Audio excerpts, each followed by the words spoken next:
이르심으로 오순절로 9번째 주일 예배를 하나님 앞에 드리겠습니다. 시와 찬송과 신령한 노래들로 서로 화답하며 너의 마음으로 주께 노래하며 찬송하며 범사에 우리 주 예수 그리스도의 이름으로 항상 아버지 하나님께 감사하며 그리스도를 경외함으로 피차 복종하라. 아멘. 성도들이 드리는 예배를 기쁘시게 받으시는 하나님 아버지, 감사와 찬송과 영광을 올려드립니다. 지난 한 주간도 임마누엘의 은혜로 저희들과 동행하여 주시고 오늘도 또한 저희들 심령에 참된 평안과 안식을 주시려고 이렇게 성전으로 인도하여 주시니 감사합니다. 성령님의 인도하심을 따라 진리 안에서 드리는 예배가 되게 하여 주옵소서. 오늘도 세우신 종을 통해 들려주시는 말씀에 귀를 기울이게 하시고 우리를 향하신 하나님의 사랑과 구원의 은혜를 깨닫게 하여 주옵소서. 예수님의 이름으로 기도드리옵나이다. 아멘. 다같이 한마음으로 찬송 19장 하나님 앞에 드리겠습니다. 찬송하는 소리 있어 사랑 기뻐하도다. 하늘 아버지의 이름 거룩하도다. 세상 사람 찬양하자. 거룩하신 하나님께 할렐루야 할렐루야 할렐루야 아멘. 하나님의 나라 권세 영원토록 있도다. 하나님의 영광 나라 거룩하도다. 하늘 보좌 계신 주님 세상 주관하시도다. 할렐루야 할렐루야 할렐루야 아멘. 하나님의 크신 섭리 그 뜻대로 되도다. 우리 아버지의 뜻은 거룩하도다. 주여 속히 임하셔서 기쁜 날을 주옵소서. 할렐루야 할렐루야 할렐루야 아멘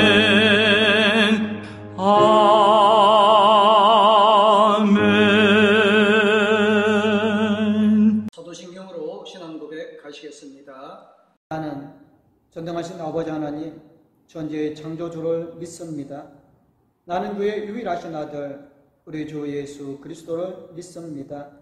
그는 성령으로 잉태되어 동정녀 마리아에게서 나시고 본디오 빌라도에게 고난을 받아 십자가에 못 박혀 죽으시고 장사된 지 사흘 만에 죽은 자 가운데서 다시 살아나셨으며 하늘에 오르시어 전능하신 아버지 하나님 우편에 앉아 계시다가 거기로부터 살아있는 자와 죽은 자를 심판하러 오십니다.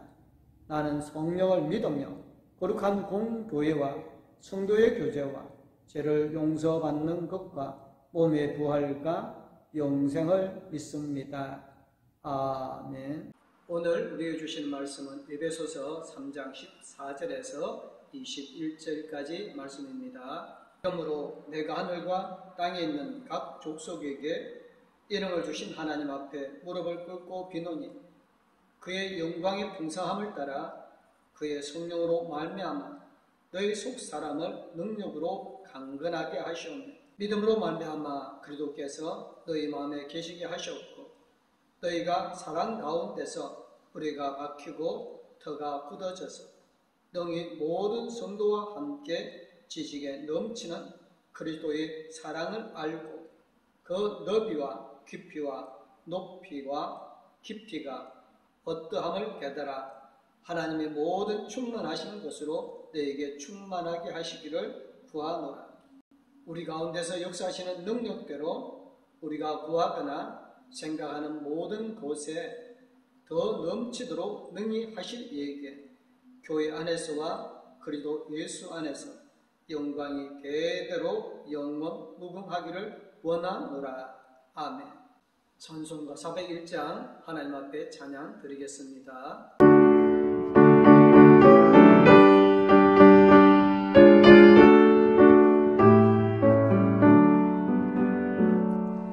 주의 곁에 있을 때 마음이 든든하오니 주여 내가 살다만 인도하여 주소서. 주여 주여 나를 인도하소서. 세상 살 동안 주여 인도하소서. 피난처인 예수여 세상 물결험할 때 그 신의 내배 벗어 나를 숨겨주소서.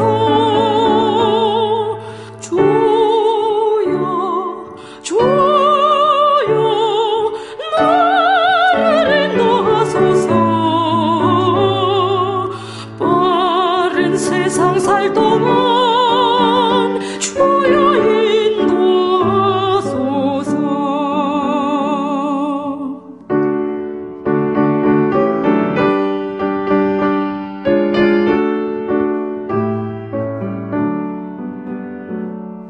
세상 풍파 지나도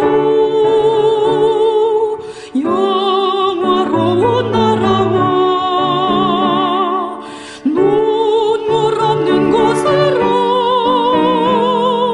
들어가게 하소서.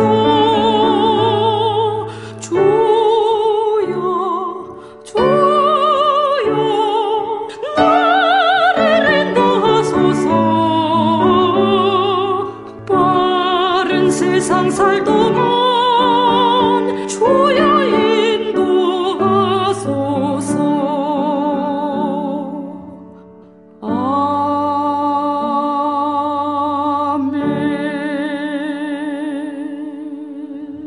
사도 바울은 하나님께서 이방인 선교를 자신에게 맡기시고 유대인과 이방인이 예수님 안에서 연합하게 된 것을 알았습니다.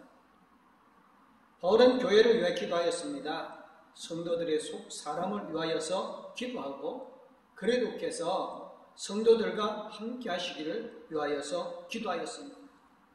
성도들이 사랑으로 하나가 되기를 또 그리스도의 사랑을 알기를 위하여 기도하였습니다. 바울의 세 가지 기도를 오늘 본문에서 볼 수 있습니다. 교회를 통해 만민을 구원하시고 우주를 통일시키는 하나님의 위대한 계획을 알게 된 바울의 기도는 그 스케일이 달라지고 있었습니다. 먼저 그는 하나님을 하늘과 땅에 있는 각 족속에게 이름을 주신 아버지라고 고백하고 있습니다. 이 표현 속에는 모든 족속을 친히 아시고 그들의 주인이 되시며 이미 그들에 대한 구원의 계획을 세우신 하나님에 대한 인식이 담겨 있습니다. 바울은 그 하나님께 첫째로 성령님으로 말미암아 신자 각자의 속 사람이 강건해지기를 빌고 있습니다. 강건하다는 표현은 낙심한다는 말의 반대입니다. 낙심하다는 엔카케인의 용기를 잃는다는 것입니다. 그 반대로 힘을 얻는 것입니다. 특히 이 강건함의 대상이 육체적인 강함이 아니라 따라서 힘이 세다는 느낌보다는 내적 본성에 관련된 강함을 말합니다. 두 번째로 바울은 믿음으로 말미암아 그리스도의 임재와 통치가 각자의 마음 속에서 온전히 이루어지기를 구하고 있습니다. 마지막으로 바울은 모든 성도들이 그리스도의 사랑이라는 토양과 터 위에 뿌리가 잘 박힌 나무와 견고하게 선 집처럼 세워져 지식에 다 설명할 수 없는 예수의 사랑을 점점 더 알아가게 되기를 구하고 있습니다. 예수 그리스도의 사랑은 넓이와 깊이와 높이와 깊이의 4차원이 있습니다. 하나님의 속성에 떠올리며 가장 적합한 단어는 충만이라고 합니다. 바울은 우리가 하나님의 충만에 이르는 단계까지 충만해야만 한다고 말합니다. 또한 더 넘치도록이라는 말은 넘치다는 단어에서 최상의 표현으로 더 이상 넘칠 수 없는 단계까지 이런 것을 말합니다. 성도들의 바른 기도가 하나님께 닿아서 하나님이 응답하실 때에 우리가 구한 것을 넘어서는 것은 물론이고 생각하는 것까지도 넘어서 가능하게 하십니다. 예수님의 사랑에 배제되어지는 사람은 아무도 없습니다. 예수님의 사랑은 영원합니다. 예수님은 우리를 하나님의 완전한 자녀의 형상에 이르도록 사랑하십니다. 예수님은 우리의 가장 음울한 부분에 상처와 실패까지도 품으십니다. 기도를 마무리하는 부분에 나오는 바울의 고백은 다시 한번 하나님에 대한 진리의 빛을 쏟아냅니다. 그의 기도의 대상이 되시는 하나님은 우리 안에서 역사하시는 성령의 권능으로 우리가 구하는 것이나 생각하는 모든 것보다 더 넘치게 채우실 만큼 풍성하시고 능력이 있으신 분이십니다. 그래야 우리는 항상 기도하는 것보다 더 많은 것을 받게 되는 것입니다.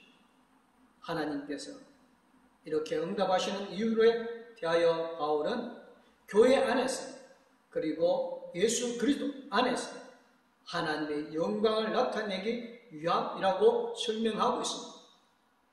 바울은 이 놀라우신 하나님께 대대무궁히 영광이 있기를 구하는 찬양으로 그의 기도를 마치고 있습니다.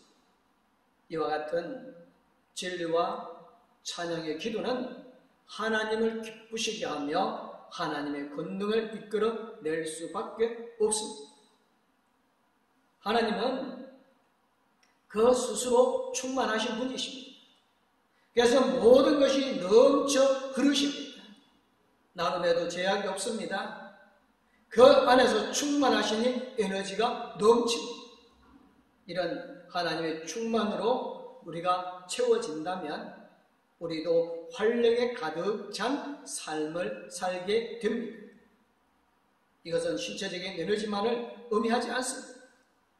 하나님으로 말미암아 삶의 목적이 분명해지고 내가 행하는 것으로 말미암아 기쁨과 보람으로 내면이 채워질 때 다른 사람과의 관계도 건강하고 풍요로워지는 것입니다. 사람의 어리석음의 기준은 지식이 많고 적음에 있지 않습니다. 그 마음속에 하나님이 계신가 그렇지 않은가에 있습니다. 하나님이 그 마음에 좌정하지 않는 영혼은 타락하기 마련입니다. 그래서 부패합니다. 사람들이 이런 타락과 부패를 원치 않으시는 하나님은 하늘에서 인생들을 굽어 살피십니다. 지혜 있는 사람, 슬기로운 사람은 하나님을 전심으로 찾는 자이고 믿음으로 하나님께 구하는 사람입니다. 그렇지 않은 사람들은 떡 먹듯이 즉 매일매일 일상적으로 아무렇지도 않게 악행을 저지르며 하나님을 외면합니다. 이런 모든 사람을 위해 교회는 구원되어야 합니다. 그 모습이 만방에 지켜보고 있습니다. 구원받은 사람들이 세상에서 돌아올 때 하나님께 영광을 돌리게 될 것입니다. 기도의 대상인 하나님 앞에 낮은 마음으로 하나님은 인간을 아시나니 인간 차원의 대화를 기대하기 어렵습니다. 그렇다고 아무런 관계도 맺지 않는 것은 그리스도인으로 있을 수 없는 일입니다.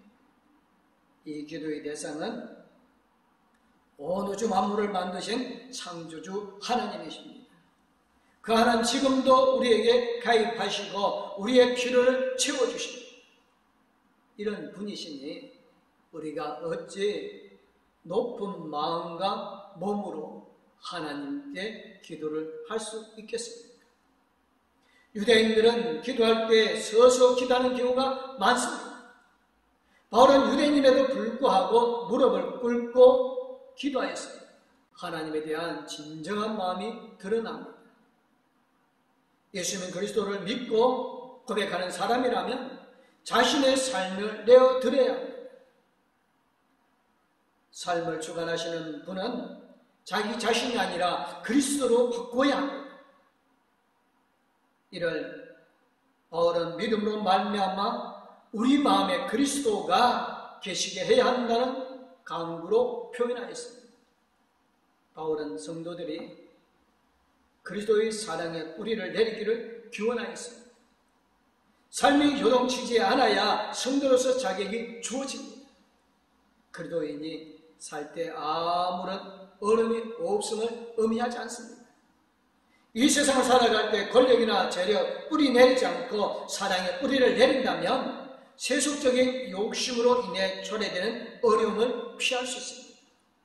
그래서 그리스도의 사랑을 추구해야 하고 그것이 삶의 원리가 되어야 합니다. 이 사랑을 느낄 수 있어야 행할 수 있는 속성을 갖기도 하고 내가 사랑을 베풀려면 내가 먼저 사랑을 받아야 합니다. 그리스도께서 먼저 우리에게 절대적인 사랑을 보여주셨습니다. 우리는 우리의 건강을 위하여서 기도해야 합니다. 육신이 건강해야 마음도 건강하고 육신의 평안은 아버지 하나님도 원하시기 때문입니다. 그러면 육신의 건강만으로 우리의 건강이 충분합니까? 몸이 강하고 마음이 약하면 어쩌면 그 힘을 남용하게 될 것입니다. 마음에 열등감이 가득하고 시기하는 마음이 가득하다면 그리고 그 상태에서 힘을 갖고 있다면 마음의 부족함을 힘으로 채우려 할 것입니다. 그러니 우리에게 육신의 힘도 중요하지만 마음의 강함도 필요합니다. 게다가 마음이 강한 사람, 스스로의 마음을 지킬 수 있는 사람은 소신 있는 사람입니다. 육신의 강함과 더불어 소신 있는 사람은 세상의 소금과 같은 역할을 할 수 있습니다. 그러므로 우리에게 필요한 것은 속 사람의 강건함입니다. 바로 이것을 위해 우리의 속 사람을 강건하게 해달라고 기도하였습니다. 바울은 많은 유혹과 정신적인 공격을 받았던 사람입니다. 일상적인 삶을 영위하는 사람도 속 사람이 약하면 고통을 받게 되었는데 바울처럼 대립 상황에 놓인 사람이라면 속 사람의 강건함이 중요하다는 것을 그 누구보다도 잘 알고 있었을 것입니다. 그래서 바울은 속 사람을 위하여 기도하는데 먼저 그 영광의 풍성함을 따라 강건하게 해달라고 하였습니다. 하나님의 영광을 우리는 풍요롭게 합니다. 이는 세속적인 자랑과는 다릅니다. 광채가 빛나는 영광이기에 확실한 승리를 약속합니다. 나아가 성령님으로 말미암아 우리의 속사람이 강건하게 됨을 바울의 기도로 알립니다. 그리고 능력으로 속사람이 강건하게 됩니다. 하나님의 능력을 우리가 제한하면 안 되는 이유입니다. 나아가 바울은 사람 가운데서 뿌리가 박히게 해달라고 기도했습니다. 속사람이 강건함은 사랑으로 이룰 수 있습니다. 그 사랑은 인간적인 사랑 이전에 먼저 하나님의 사랑입니다. 하나님이 나를 사랑하심을 알면 더 이상 자신의 힘과 능력을 의지하지 않고 사랑을 나누며 살 수 있습니다. 하나님의 사랑은 피부로 알게 하는 사랑이 그리스도의 사랑입니다. 우리를 권해주는 능력이 되는 사랑입니다. 이보다 더 큰 사랑을 찾아볼 수 없습니다. 오늘 주님이 은혜와 사랑 가운데 나의 기도가 점점 확장되어 바울의 삶처럼 크게 넓게 높이 올라가 세계를 바라보며 기도하며 하나님의 주신 사역을 잘 감당하는 성도님들이 되어주시기를 주님의 이름으로 축원합니다. 사람들이 행복한 삶을 살게 하는 중요한 요소 중에 하나가 관계입니다. 그런데 모두들 관계가 서툰입니다. 가수 노사연의 노래말처럼 우리의 만남은 우연이 아닙니다. 한 분의 관계, 한 번의 만남은 소중합니다. 만남은 사실 은혜이고 축복입니다. 사람을 만날 때 그 사람과의 관계를 소중히 여기고 친밀한 관계를 잘 형성해 놓으면 좋은 친구가 되고 좋은 동료가 되어집니다. 하지만 이런 관계를 이루지 못하다 보니 고독과 소외감 속에 괴로운 인생을 살게 됩니다. 이렇게 관계가 갈등에 괴로워합니다. 수많은 모양의 모임을 통해 여러 계층의 다양한 사람을 만나보면 직장인들은 일보다는 관계 때문에 힘들다는 고백을 많이 합니다. 많은 주부들의 심각한 고민도 가사나 경제 문제보다 가족과 만족스럽지 못한 관계 때문에 힘들어합니다. 막힌 관계는 풀어야 합니다. 혈관의 벽에 노폐물이 쌓이면 동맥경화로 피가 순환되기가 어렵습니다. 인간관계나 부부관계도 마찬가지입니다. 감정의 잔여물들이 쌓이면 관계가 단절되어지고 원수가 되어집니다. 왜? 까칠하고 예민할까요? 이런 문제는 먼저 자신과의 관계가 직접적입니다. 많은 사람과 어울리지만 친구가 되지 못하는 것은 실제로 자신과 친하지 못하기 때문입니다. 다른 사람을 대하는 방법은 사실 자신을 대하는 태도를 그대로 반영하고 있습니다. 내가 나를 어떻게 생각하며 나 자신과 어떤 관계를 맺고 있느냐에 따라서 다른 사람들을 대하는 방식이 결정됩니다. 어찌 보면 서로의 생각과 문화, 살아온 삶의 스타일이 다르기 때문에 갈등 요인이 생길 수밖에 없다고 흔히들 착각합니다. 타인이 나를 어렵게 한다고 내 마음대로 하고 싶은 걸 못하고 있다고 타인에게 원인을 찾거나 내가 변화시킬 수 있다고 하면서 다른 이를 나처럼 변화시키려 하는 헛된 욕심을 내면 안 됩니다. 다른 이는 어차피 나와 다른 이로 살아갑니다. 그 다름과 싸우면 평생 불행합니다. 다름 그 자체를 인정해야 행복해집니다. 다른 사람과의 관계가 어려운 건 다른 이의 문제가 아니라 나에게 달려있는 건 아닐까? 좋은 인간관계를 위해서 상대방의 장점을 발견하라. 하버드 대학과 전 세계의 행복한 열풍을 불러일으킨 긍정심리학 교수이자 행복학자인 갈벤 사르 교수는 건강한 인간관계를 유지하기 위해서는 상대방의 장점을 발견하려는 노력이 필요하다고 강조하고 있습니다.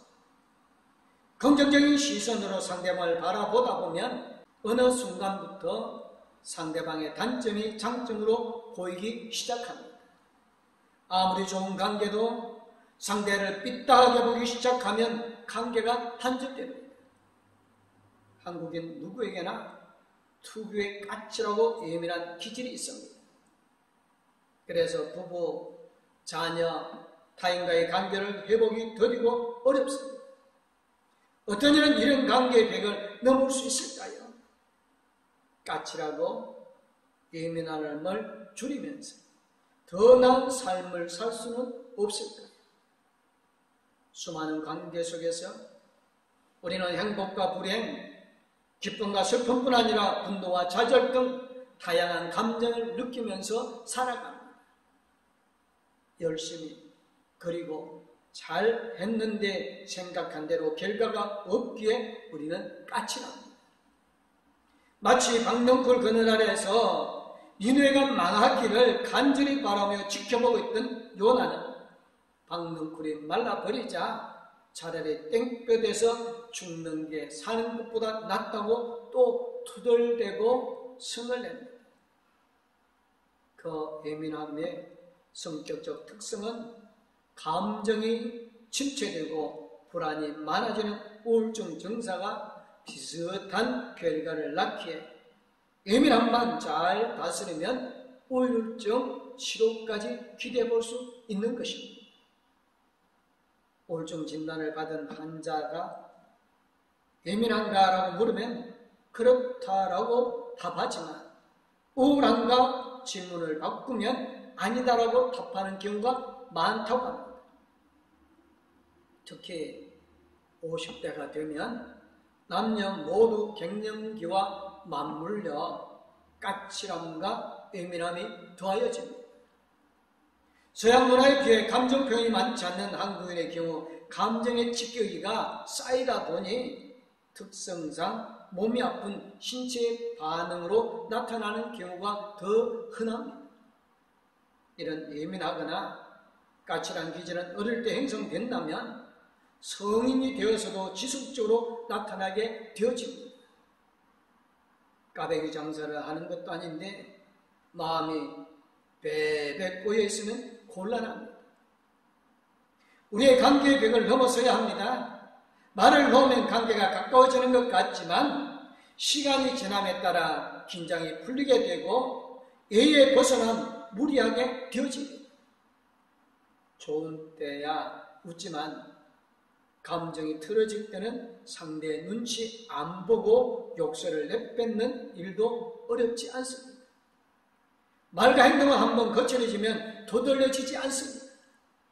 거친 말에 중독되면 어지간한 욕설이나 육두문자로 표출되어집니다. 이런 현상은 열심의 단계를 넘어 욕심이 그 밑바탕에 자리하고 있기 때문입니다. 인간관계를 단절시키고 평상심을 잃게 하는 것이 있다면 그것은 사적 욕심 때문입니다. 사건이나 상황, 인간에 대한 이해로 떨어지게 됩니다. 지금 우리가 겪는 갈등은 이런 평상심의 상실, 사적 욕심, 양심의 불감증에서 비롯된 것이 많습니다. 동시에 여기서 나타나는 현상은 무엇보다도 언어의 폭력성, 말의 형포, 예절의 상실, 관계의 단절 등에 빠져들게 되어집니다. 그래서 말하는 사람은 남의 인생에 대해 함부로 말하지 말고 성숙한 관계를 위해 한 번 더 깊이 생각하고 말하는 것이 좋습니다. 까칠하고 예민한 사람이 자주 범하는 실수는 그분의 뜻, 타인의 인생을 모르면서 다 알고 있다고 착각하는 것입니다.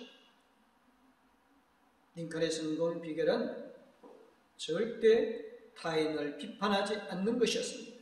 그는 다른 사람을 비판하거나 판단하지 말라. 그러면 너희도 비판이나 판단하지 않을 것이라는 성경 말씀을 삶의 원칙으로 삼았습니다.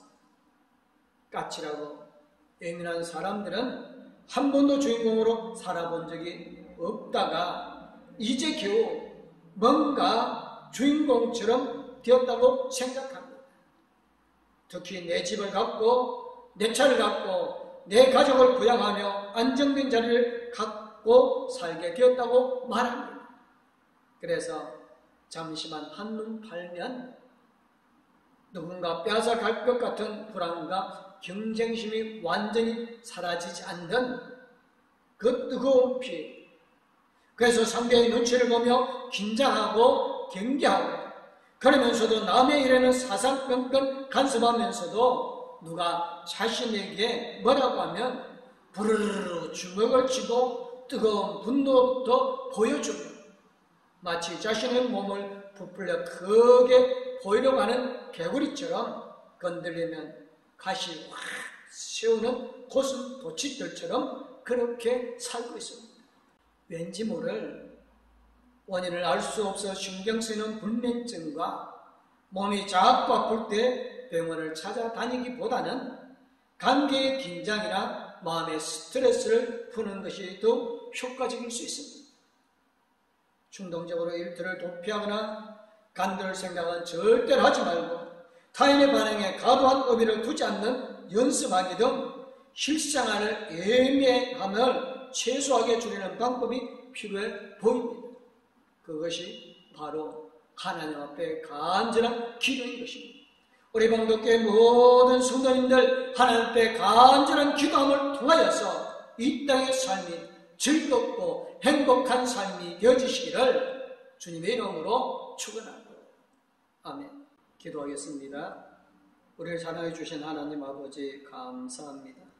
바울이 유대인들뿐만 아니라 이방인들을 위하여서도 간절히 무릎 꿇고 하나님 앞에 기도하던 것처럼 하나님 우리 자신도 우리 자신만을 위한 기도가 아니라 이 땅, 이 민족을 위하여 기도하고 우리 주위에 많은 사람들 지옥 가고 있는 것을 안타깝게 여기며 마음을 다하여서 저 불쌍한 영혼들을 위하여 기도하게 하여 주옵소서.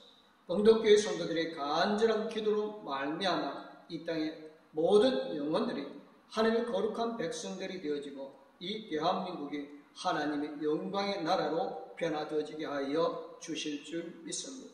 코로나19로 어렵고 힘든 이 상황 우리 성도들의 간절한 기도로 이겨 승리하게 하여 주실 줄 믿사옵고 거룩하신 우리 주 예수 그리스도의 이름으로 기도드리옵나이다. 아멘. 우리 주 예수 그리스도 내와 영원토록 함께해 주시는 하나님 아버지의 그 큰 사랑과 우리 나아갈 길을 인도해 주시고 동행하여 주실 성령님의 감화 감동 위로 교통 충만하심 한 영혼을 구원하게 하여 간절히 기도하기 원하는 봉독교회 모든 성도님들과 가족들 위해 이제부터 영원토록 함께하옵기를 간절히 축원하옵나이다. 아멘.